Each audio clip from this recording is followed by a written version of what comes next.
Assalamualaikum warahmatullahi wabarakatuh. Nama saya Mursyid Al-Ghifani dari 3KPA dengan NIM 2017 10 20 10. Pada sesi kali ini saya akan memaparkan atau mengkaji judul buku Tafsir Al-Fatihah untuk UTS Tafsir pada kali ini. Judul buku Tafsir Al-Fatihah penulis buku yakni Bapak Wahyono Abdul Ghafur, penerbit Kaukabadi Pantara, dan tahun terbit tahun 2013, tempat terbit Yogyakarta.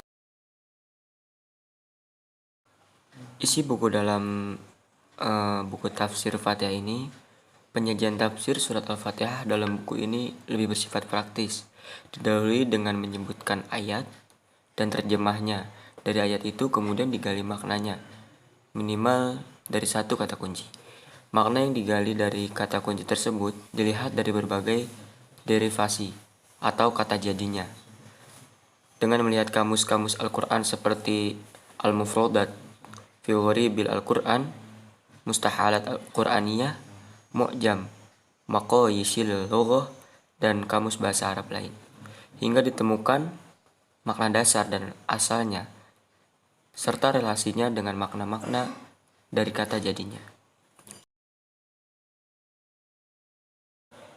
Membaca buku tafsir surat Al-Fatihah karya Dr. Andes Haji Waryono Abdul Ghafur, saya menjadi teringat dengan ungkapan Al-Imam Badruddin Muhammad Ibnu Abdullah Al-Zarkashi dalam kitabnya Al-Burhan fi Ulumul Quran, sebagai ilmu Al-Quran ini tidaklah sebatas jumlahnya dan hanya diketahui oleh Allah Subhanahu wa Ta'ala.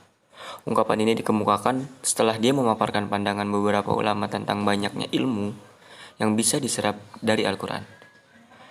Al-Qadli Abu Bakar Ibnu Al-Arabi berpendapat bahwa ilmu Al-Quran itu berjumlah 77.450,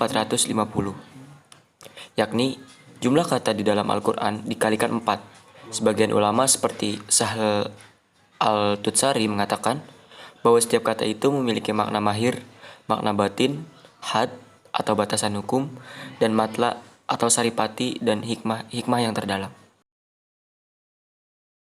Terkait juga dengan penafsiran terhadap teks tertentu, perkenankan saya menyampaikan pandangan George Garcia khususnya tentang fungsi-fungsi penafsiran.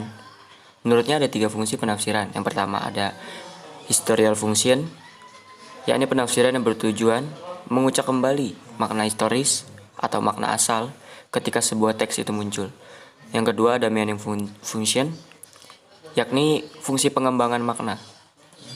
Penafsiran yang berfungsi mengembangkan makna teks sehingga teks yang ditafsirkan itu memiliki signifikasi untuk masa dan keadaan di mana penafsiran itu dilakukan. Yang ketiga, implicative function, yaitu fungsi implikatif, yakni pengembangan penafsiran dari sudut pandang tertentu. Berdasarkan teori tersebut, saya bisa mengatakan bahwa tafsir Al-Fatihah karya Dr. Andes Waryono ini telah memenuhi ketiga fungsi tersebut, meskipun dalam arti yang sederhana. Dr. Waryono menafsirkan surat Al-Fatihah dengan metode berikut. Yang pertama, dia menafsirkan ayat-ayat dalam surat tersebut dengan mengutip ayat-ayat itu dari surat lain. Al-Quran yufassiru badlu badan. Yang kedua, dia menafsirkan ayat-ayat itu dengan mengaitkannya dengan beberapa hadis Nabi. Yang ketiga, dia menafsirkan Al-Quran dengan menggunakan ijtihadnya dalam konteks kekinian.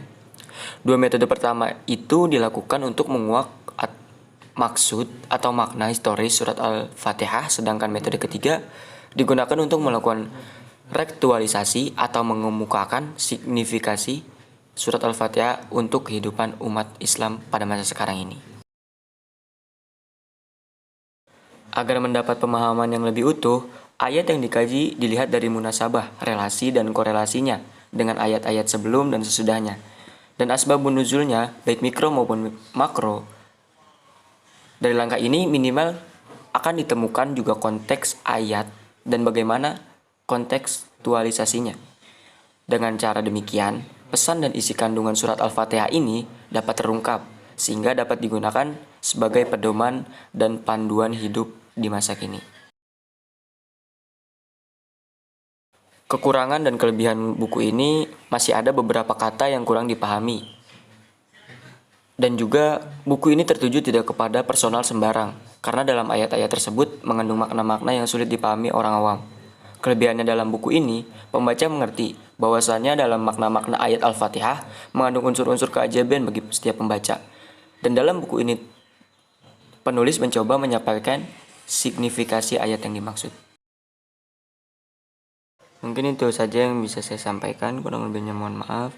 Billahi taufiq wal hidayah. Assalamualaikum warahmatullahi wabarakatuh.